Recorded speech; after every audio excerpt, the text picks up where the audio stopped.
하나님의 말씀을 보겠습니다. 하나님의 말씀은 마태복음 16장 13절 말씀부터 20절까지의 말씀입니다. 마태복음 16장 13절 말씀부터 20절까지의 말씀을 함께 봉독하겠습니다. 예수께서 빌립보 가이사랴 지방에 이르러 제자들에게 물어 이르시되 사람들이 인자를 누구라 하느냐? 이르되 더러는 세례 요한, 더러는 엘리야, 어떤 이는 에레미야나 선지자 중에 하나라 하나이다. 이르시되 너희는 나를 누구라 하느냐? 시몬 베드로가 대답하여 이르되 주는 그리스도시요 살아계신 하나님의 아들이시니이다. 예수께서 대답하여 이르시되 바요나 시몬아 내가 복이 있도다. 이를 내게 알게 한 이는 혈육이 아니요 하늘에 계신 내 아버지시니라. 또 내가 내게 이르노니 너는 베드로라. 내가 이 반석 위에 내 교회를 세우리니 음부의 권세가 이기지 못하리라. 내가 천국 열쇠를 내게 주리니 내가 땅에서 무엇이든지 매면 하늘에서도 매일 것이요 내가 땅에서도 무엇이든지 풀면 하늘에서도 풀리리라 하시고 이에 제자들에게 경고하사 자기가 그리스도인 것을 아무에게도 이르지 말라 하시니라. 아멘. 이제 하엘의 찬양이 있겠습니다.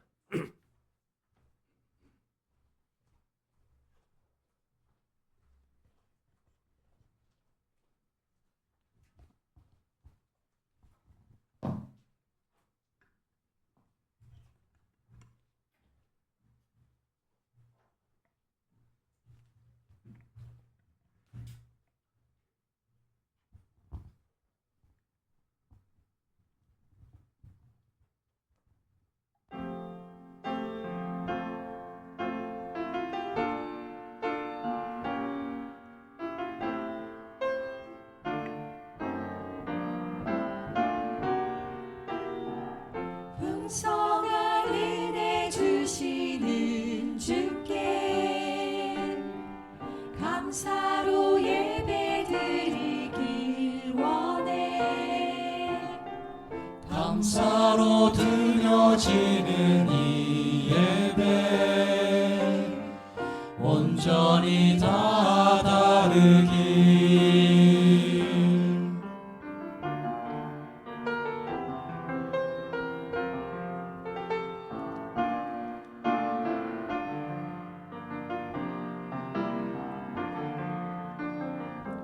씨를 뿌리고 거두게 하심도 주네. 그네 그 감사드리길 원하네. 감사로 제사 드리는 자가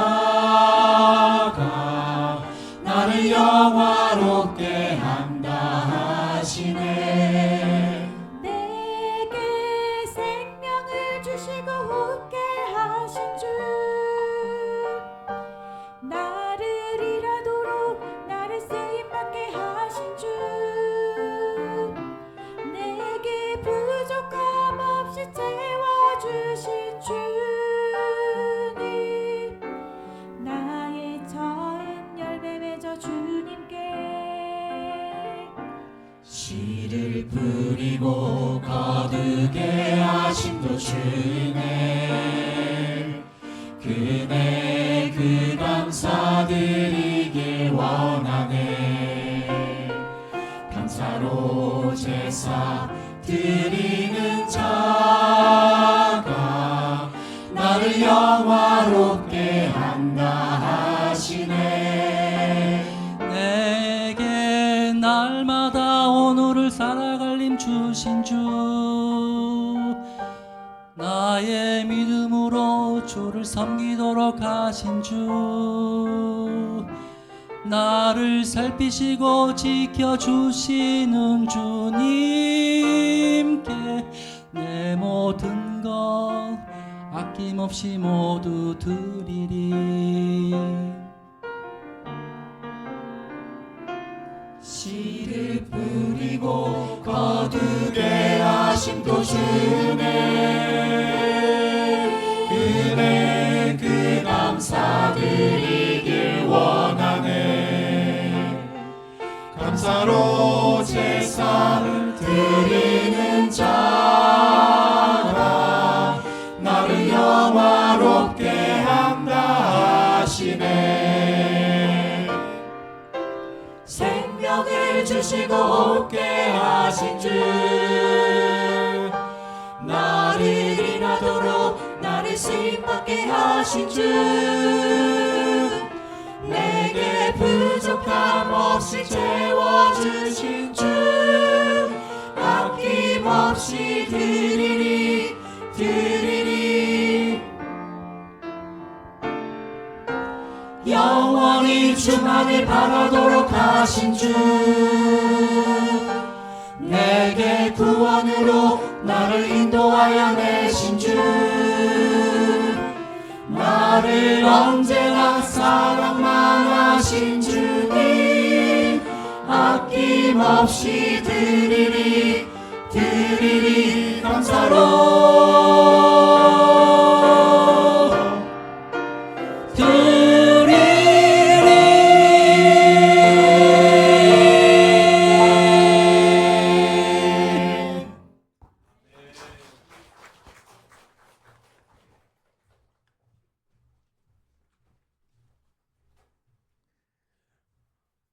새 친구가 배를 타고 항해하다가 암초에 부딪혔습니다. 그래서 배가 침몰을 했고요. 3명의 친구는 간신히 섬에 도착을 했습니다. 그러면서 6달을 섬에서 지내는데 아무도 구조하러 오지도 않고 그들은 정말로 외롭고 답답한 시간을 보내고 있었습니다.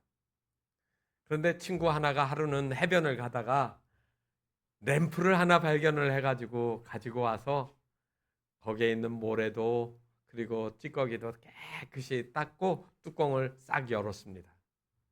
그랬더니 갑자기 요정 지니가 쑥 하고 나온 겁니다. 그러면서 지니가 이렇게 말했어요. 저를 풀어주셔서 감사합니다. 소원이 있으시면 3분이니까 하나씩을 제가 들어드리겠습니다 하고 소원을 말하라고 했어요. 그랬더니 첫 친구가 말했습니다. 저는 고향으로 가고 싶어요. 그러면서 그 순간에 뿅 하고 그 사람이 사라졌습니다. 두 번째 친구가 말했습니다. 나는 내 아내와 내 자녀들 어린 딸들이 너무너무 보고 싶어요. 그렇게 말했습니다.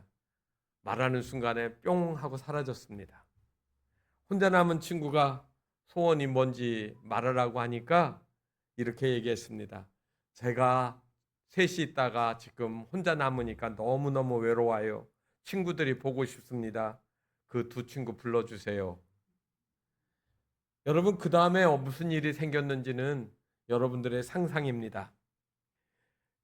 우스갯소리처럼 들리지만 많은 사람들의 소원이 요술램프에다 대고 지니가 나타나서 내 필요한 것들을 들어주시는 그 정도의 기도를, 그리고 그러한 생각을 가지고 살아갈 때가 너무나 많습니다. 그렇다고 하면 여러분, 꼭 기독교가 아니고 예수님이 아니어도 우리가 빌 수 있는 상대는 얼마나 세상에 많이 있는지 모릅니다. 그런데 우리가 땅에서만 이루어지는 어떤 소원이 우리의 유일한 소원이라고 하면 오늘 이 말씀은 아마 여러분 이해가 되지 않을 말씀입니다. 잘 아시는 것처럼 마태복음 16장은 베드로의 신앙 고백이 가장 중요하고 그리고 가장 핵심이 되는 말씀임에는 틀림이 없습니다. 예수님께서 빌립보 가이사랴 지방에 이르러서 제자들에게 질문했습니다. 가이사랴 빌립보가 어디에 있느냐면, 여러분 오늘날에도 이스라엘 지도를 보면 제일 북쪽에 우리나라는 백두산이 있는 것처럼 거기에 헐몬산이 있습니다. 그 헐몬산 바로 아래쪽에 보면 바로 이 가이사랴 빌립보, 옛날에 이 빌립보라고 하는, 빌립이라고 하는 그 왕의 이름을 따서 헌정한 도시였습니다. 그 북쪽 그 산 밑에까지 가서 복음을 전하다가 제자들한테 질문을 하신 겁니다. 사람들이 인자를 누구라 하더냐, 나를 누구라고 하더냐라고 질문했습니다. 그러니까 제자들이 말을 했어요. 세례 요한이라고 합디다. 어떤 사람은 엘리야라고 합디다. 어떤 사람은 에레미야라고도 했습니다. 아무개라고도 했습니다. 다 여러분 열거된 이름들은 대단한 이름입니다. 엘리야도 그렇고 세례 요한도 그렇고 정말 성경에 나와 있는 위대한 신앙인의 이름이 틀림이 없습니다. 예수님이 그 말을 듣고 기분이 좋아지셔야 되는데 그 말을 듣고 아무런 반응이 없더니 제자들한테 질문을 하셨지요. 그러면 사람들이 하는 말 말고 너희들은 나를 누구라고 하더냐? 아마 제자들이 예수님 따라다니면서 생각이 많이 있었기 때문에 하고 싶은 말이 마음속에 있었을 겁니다. 그런데 그 말에 대해서 말을 선뜻 하지 못하고 있는데 시몬 베드로가 말을 했습니다. 주는 그리스도십니다. 그리고 살아계신 하나님의 아들이십니다. 여러분, 이거 엄청난 고백을 한 겁니다. 하나님의 아들이라고요. 하나님의 아들이라고 지금 고백을 하고 있는 겁니다. 그리고 그리스도라고 하는 말은 다시 말하면 메시아, 우리를 죄에서 구원하는 하나님이 보내신 하나님의 아들이라는 말이에요. 그랬더니 예수님이 그 말을 듣고 반응을 하셨습니다. 앞에서는 세례 요한, 엘리야, 에레미야 별 이야기를 안 해도 반응 안 하시던 예수님이 그 말을 듣고 반색을 하신 거죠. 그리고 이렇게 말했습니다. 바요나 시몬아, 내가 복이 있도다. 너를 알게 하니는 혈육이 아니요 하늘에 계신 내 아버지. 이건 하나님이 아니면 너한테 그런 고백을 하게 할 수가 없는 일이다라고 이야기를 했습니다. 그리고서 내가 내게 이른다 하고 18절에 보시면 너는 베드로라. 내가 이 반석 위에 교회를 세우리니 음부의 권세가 이기지 못하리라. 19절입니다. 내가 천국 열쇠를 내게 주리니 내가 땅에서 무엇이든지 매면 하늘에서도 매일 것이요 내가 땅에서 무엇이든지 풀면 하늘에서도 풀리리라. 여러분, 이 말씀을 읽으시면서 무슨 생각이 드십니까? 천국 열쇠는 뭐며 앞에 있는 말씀 복이 있다는 말은 아시는데 천국 열쇠는 어떻게 주시는 건지, 그리고 땅에서 매면 하늘에서도 매이고, 그리고 내가 땅에서 무엇이든지 풀면 하늘에서도 풀린다라고 하는 말씀이 무엇이냐 이 말입니다. 여러분, 오늘 저는 신앙 고백에 대한 이야기를 하는 것이 아니라 고백한 베드로에게 하신 이 19절의 말씀을 가지고 여러분과 함께 생각해 보려고 합니다.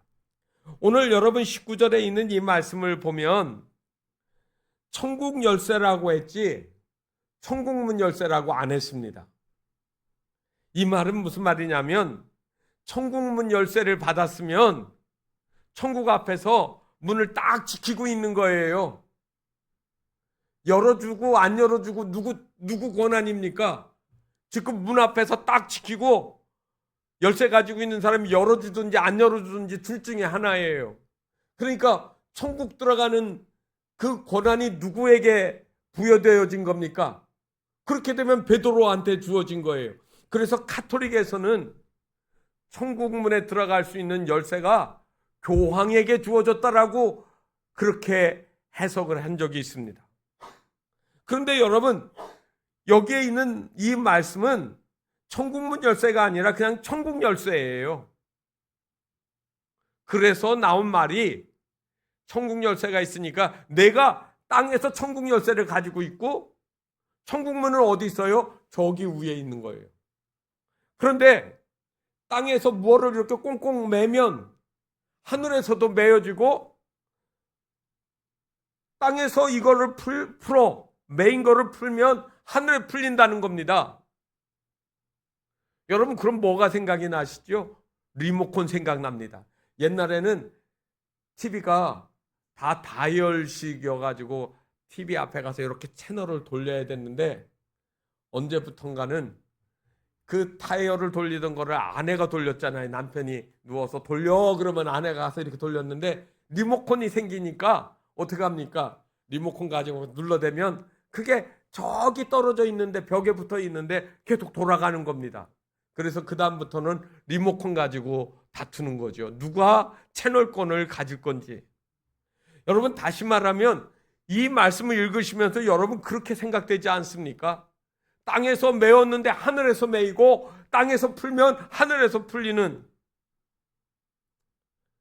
그런데 여러분, 천국의 의미를 그렇게 생각하면 이 모든 권한을 하나님이, 예수님이 하신 말씀으로 하면 누구에게 준 거예요? 베드로에게 준 것처럼 되어 있습니다. 그래서 이 말씀을 사람들이 많이 이야기하기를 축복과 저주권이 누구에게 있다? 베드로에게 있다. 이렇게 이해를 했습니다. 그런데 여러분, 이렇게 생각하셔야 됩니다. 창세기 12장 3절에 보게 되어지면, 너를 축복하는 자에게는 내가 복을 내리고 너를 저주하는 자에게는 내가 저주하리라. 땅의 모든 족속이 너로 말미암아 복을 얻을 것이라, 이렇게 얘기를 한 겁니다. 여러분, 이 말은 무슨 말입니까? 복을 내리고 저주하는 것이 아브라함이 아니에요. 아브라함한테 잘하는 사람을 내가 복을 줄 것이고, 아브라함을 괴롭히고 힘들게 하는 사람한테 내가 벌을 주는 그런 것처럼 느껴지지 않습니까? 그렇습니다. 아브라함이 복과 저주를 주는 존재가 아니에요. 하나님이 지금 보시면서 아브라함이 하나님의 마음에 꼭 들었는데, 이 아브라함을 괴롭히지 않고 하나님이 아브라함을 복을 주시기를 원해서, 너한테 잘하는 사람을 내가 복을 주고 너한테 괴롭히는 자들을 내가 저주할 거라고 하는 그러한 의미의 뉘앙스입니다. 어쩌면 만약에 이것이 아니라 아브라함 스스로 복도 주고 저도 준다고 하면 아브라함은 아마 많이 잘못된 길로 가지 않았을까 싶어요. 그런데 그거 하시는 분은 아브라함이 아니라 하나님이라는 이야기입니다. 성경에 있는 이야기를 보면서 우리가 때로는 이해가 잘 안 되고 해석이 안 되는 부분들이 있는데, 그런데 그렇기 때문에 우리가 성경을 들여다봅니다. 여러분, 오늘 우리가 읽은 말씀은 16장 18절 말씀입니다. 여러분 보시면, 진실로 너희에게 이르노니 오늘 여기에 있는 이르노니 너는 베드로라. 내가 이 반석 위에 내 교회를 세우리니 음부의 권세가 이기지 못하리라. 여러분, 그런데 이 말씀하고 병행되어지는 말씀이 어디에 나오느냐면 마태복음 18장 18절입니다. 19절 말씀을 여러분 한번 보실까요? 내가 천국 열쇠를 내게 주리니 내가 땅에서 무엇이든지 매면 하늘에서도 매일 것이고 내가 땅에서 무엇이든 풀면 하늘에 풀리리라. 요거하고 아주 유사하게 똑같이 사용되어진 부분이 마태복음 18장 18절에 나옵니다. 뭐라고 했습니까? 진실로 다시 너희에게 이르노니 무엇이든지 너희가 땅에서 매면 하늘에서도 매일 것이고 무엇이든 땅에서 풀면 하늘에 풀리리라. 비슷한 문장으로 되어 있지 않습니까? 어떻게 보면 똑같아 보여요. 여러분, 그런데 이 마태복음 18장에 있는 이야기는 베드로에게만 한 얘기가 아니라 너희에게 이르노니 했대. 이 너희는 모든 제자를 가리켜요. 마태복음 18장에 있는 이 말씀은. 그런데 땅에서 매면 하늘에서도 매이는 거 똑같잖아요. 또 땅에서 풀면 하늘에 풀리라 똑같이 썼어요. 그럼 이 말씀이 무슨 말씀일까요? 앞에 있는 말씀, 베드로가 고백했을 때 내가 이 반석 위에 교회를 세운다고 하시면서 이 베드로에게 주신 복에 대한 이야기잖아요. 그런데 그것이 베드로에게만 국한된 게 아닌 것을 알 수가 있습니다. 그래서 우리는 이 18장 18절과 이어지는 19절 말씀을 또 봐야 됩니다. 19절에 뭐라고 했느냐면 19절 말씀에 진실로 다시 너희에게 이르노니 너희 중에 두 사람이 땅에서 합심하여 무엇이든지 구하면 하늘에 계신 내 아버지께서 그들을 위하여 이루게 하시리라. 그런데 18절은 진실로라고 했다고 하면 19절은 다시라는 말을 하니까 이 18절과 19절이 끊어진 말이 아니라 이어지는 말씀이에요. 진실로 다시 너희에게 이르는다. 앞에서는 진실로라고 하는 말이 그 말을 다시 또 반복하는 거예요. 그러면서 뭐라고 했습니까? 여기 있는 말씀처럼 땅에서 너희들이 합심하여 무엇이든지 구하면이라고, 하나님이 뭐를 어떻게 하신다고요? 매는 것도 풀려지는 것도 역사가 일어나게 한다라고 했습니다. 그래서 너희가 땅에서 맬 때 하늘에서도 매여지고 땅에서도 풀면 하늘에서도 풀리라는 말은 베드로에게 말한 축복권만을, 그리고 저주권을 이야기한 것이 아니라는 거예요.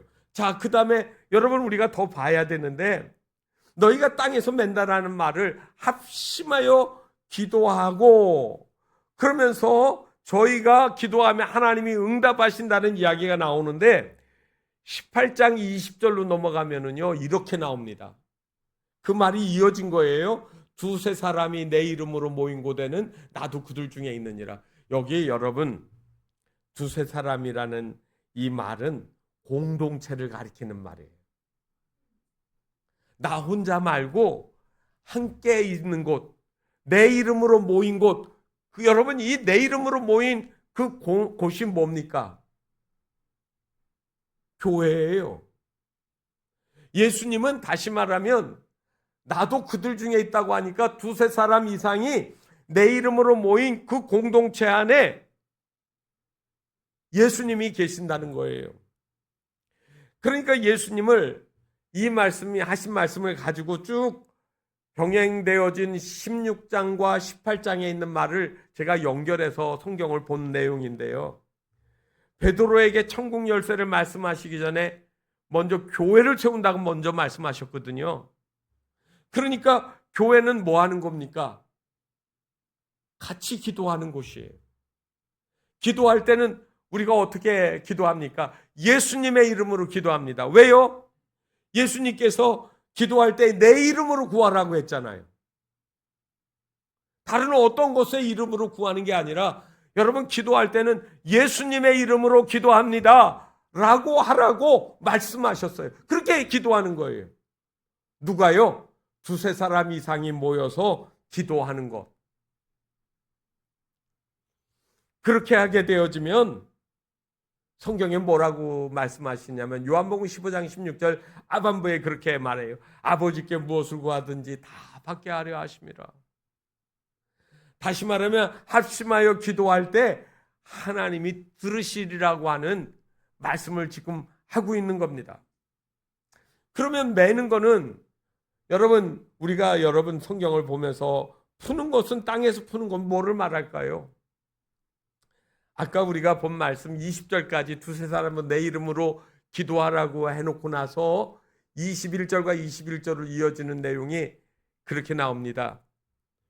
용서하는 이야기를 예수님이 하세요.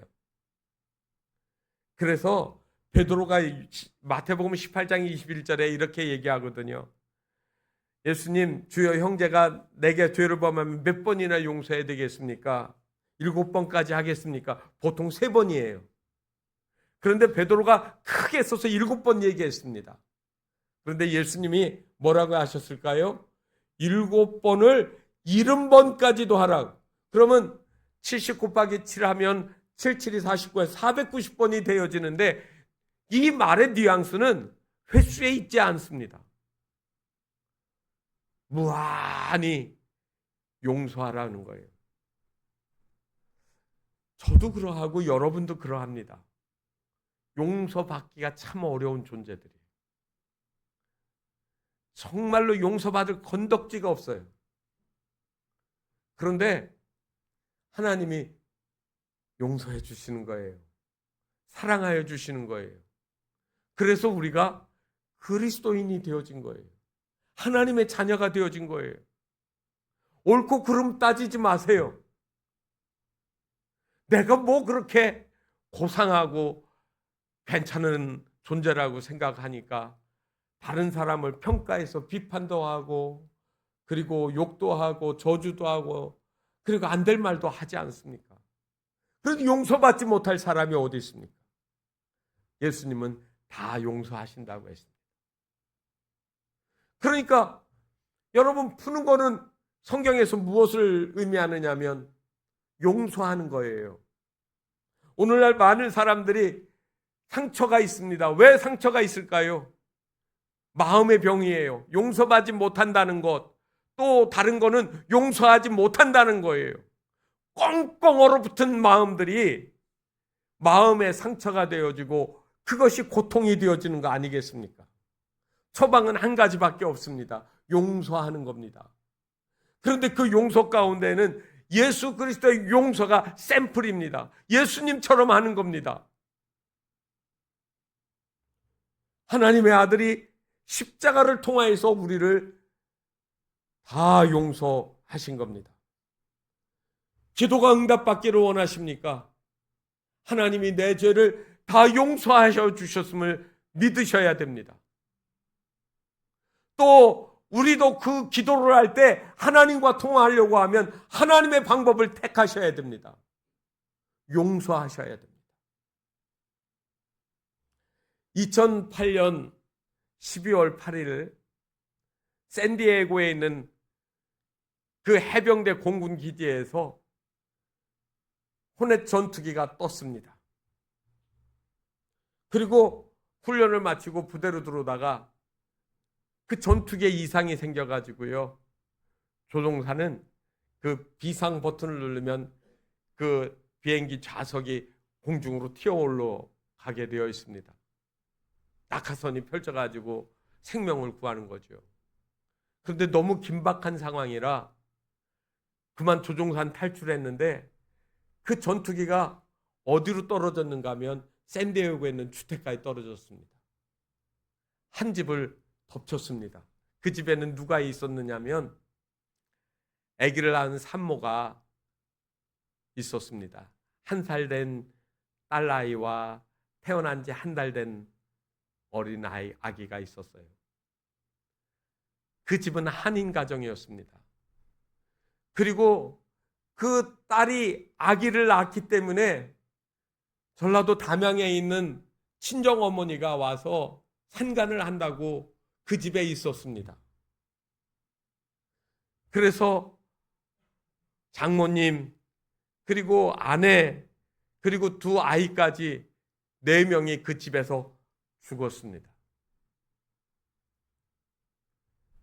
직장에서 일하다가 집이 비행기 때문에 다 불타고 그리고 가족이 다 죽었다는 이야기를 듣고 남편이 왔습니다. 이분은 샌디에고 감리교회 한인 감리교회 나가는 집사님이었습니다. 넋이 빠져가지고 할 말이 어떻게 하겠습니까? 그리고 며칠 후에 장례식이 벌어졌습니다. 장례식장에서 그동안 한마디 말도 못하던 이 윤 집사님이 많은 조객들 앞에서 이렇게 말을 이어갔습니다. 조종사가 고통당하지 않도록 기도해 주십시오. 그는 미국의 보물입니다. 그를 탓하지 않고 그에 대한 격한 감정도 없습니다. 그는 사고를 막기 위해 최선을 다했을 뿐입니다. 나는 그분을 미워하지도 증오하지도 않습니다. 용서합니다. 그리스도의 사랑으로 그를 용서합니다. 이 윤 집사님이 그 말을 할 때 거기에 있는 수많은 기자들이 다 모여 있었는데 눈물바다가 되어지고 말았습니다. 여러분, 모든 걸 다 잃은 그 자리에서 그는 하나님의 위로와 하나님의 용기를 그리고 사랑을 모든 사람에게 요구했던 겁니다. 여러분, 우리에게 미움이 아니라 용서가, 사랑이 사람들의 마음을 움직입니다. 베드로가 받은 천국 열쇠는 축복과 저주의 열쇠가 아닙니다. 아까 본 이 18장의 말씀으로 이렇게 풀어나가면 합심하여 기도하면 하늘에서도 땅에서 매이면 하늘에서도 매이고 땅에서 풀면 하늘에서도 풀리리라고 하는 말씀입니다. 교회는 이 열쇠를 가지고 있는 겁니다. 성도들에게 하나님은 기도하라고 하고, 이 기도는 너 혼자 기도해라가 아니라 형제들이 아픔을 당하고 어려움을 당할 때 하나님의 마음을 가지고 너희들이 매면 매어지고 너희들이 풀면 하늘에서도 하나님이 풀어주시리라고 하는 약속을 하고 있는 겁니다. 우리는 주님의 십자가를 바라봅니다. 날 사랑하셨던 그 사랑의 무한한 능력의 십자가를 오늘도 우리는 바라보고, 하나님, 형제의 아픔, 자매의 아픔이 내 아픔이 되게 해주십시오. 우리가 합심하여 기도할 때 하늘에서 풀려지는 역사가 일어난다고 한 그 말씀을 저희들이 믿습니다. 그 기도의 능력을 체험할 때 오늘도 하늘에서 풀려지는 그 놀라운 신비한 역사들을 우리가 체험하게 되지 않겠습니까? 사랑하는 성도 여러분, 우리 교회에 어려운 이들이 있습니다. 어느 순간에 무감각해지고 어려움을 당하는, 고통을 당하는 성도들이 있는데 나에게는 아무런 감동도 없이 느껴지지 않는다. 병든 겁니다. 아파야 합니다. 괴로워야 됩니다. 눈물이 나야 되는 거예요. 성도들에게는 서로가 서로를 붙잡아주고 지탱해주는 사랑의 의무가 있는 겁니다. 너희가 합심하여 기도하면 내가 하늘에서 너희 기도를 들으리라. 절박할 때, 할 방법이 아무것도 없을 때 하나님만 의지하는 성도들의 기도가 하나님의 기쁨이 되고 하나님이 들어주시는 응답의 기도가 되어줄 것입니다. 기도할 수 있는데 낙심하지 마십시오. 기도할 수 있는데 왜 걱정하십니까? 기도가 우리의 걱정과 염려를 감사로 바꾸어 주실 겁니다. 나를 구원하신 그 주님을 우리가 다시 바라보고, 날 구원하신 주님, 우리의 기도를 들어주신 주님, 감사합니다. 우리의 지난 모든 것들이 감사와 감동으로 하나님께 감사가 드려지는 새로운 언어로 바뀌어지기를 바랍니다.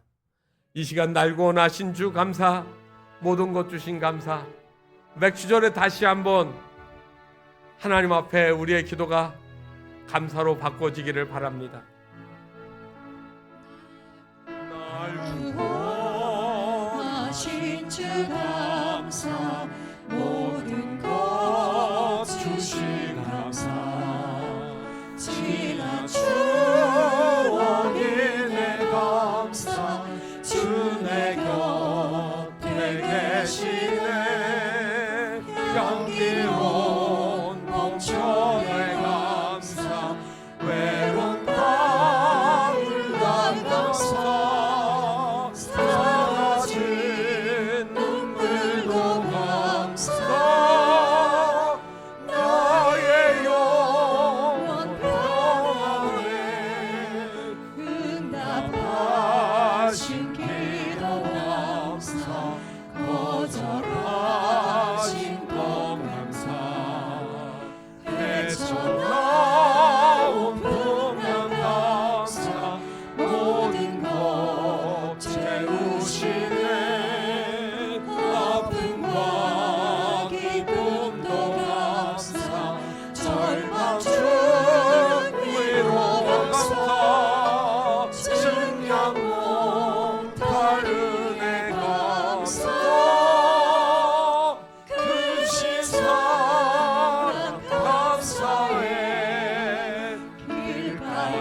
감사 기쁨과 슬픔도 감사 하늘도 감사 내일의 희망을 감사 영원토록 감사해. 여러분, 감사가 되려고 하면 많은 아픔도 어려움도 넘어가야 됩니다.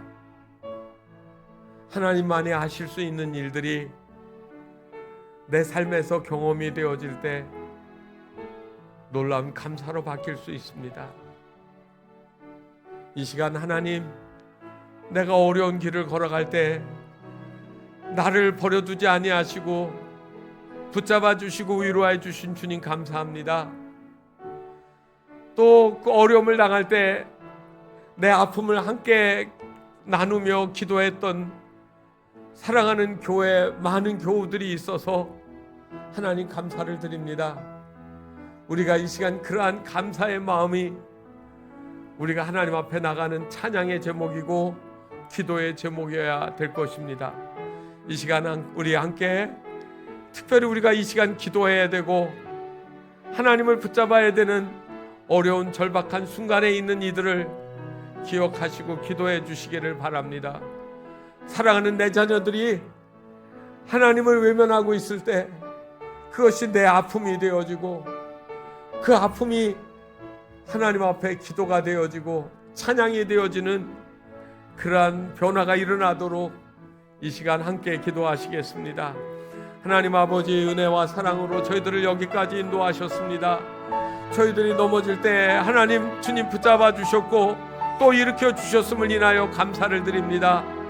하나님 아버지 저희들이 절망스러워서 더 이상 아무것도 할 수 없을 때 하나님이 곁에 계셨고 우리의 아픔을 어루만져 주셨고 또 치유하여 주셨던 일들을 저희들이 기억합니다. 하나님 아버지 이 시간 특별히 우리 가운데 어려움을 하나님 아버지 앞에 내어놓고 간구하는 기도들의 제목이 있습니다. 하나님 아버지 우리의 생명을 주님 앞에 맡겨드립니다. 하나님 아버지 사나 죽으나 우리가 그리스도의 것이고 하나님의 사람이며 하나님의 인도하심 가운데 있음을 저희들이 믿기에 이 시간 하나님 아버지 연약한 교우들 병들고 치료받아야 될 일들을 하나님 합심하여 기도할 때 하나님 아버지 하늘에서 풀려지는 놀라운 역사들이 일어나게 하옵소서. 하나님 아버지 질병의 문제, 영혼의 문제, 상처들을 어루만져 주시는 주여, 이 시간 성령의 불로 아픔의 상처들을 치유하여 주시고 불로 소멸되어야 될 것들이 소멸되어지는 역사가 일어나게 하여 주시옵소서. 구원의 능력을 저희들에게 다시 보여주시고 하나님의 놀라운 역사가 매일매일 삶을 통하여 나타나게 하여 주시옵소서. 오늘도 우리와 함께 하여 주시고 치료하여 주시고 새 생명 주시는 우리 하나님을 찬양하며 예수 그리스도의 이름으로 간절히 기도하옵나이다. 아멘.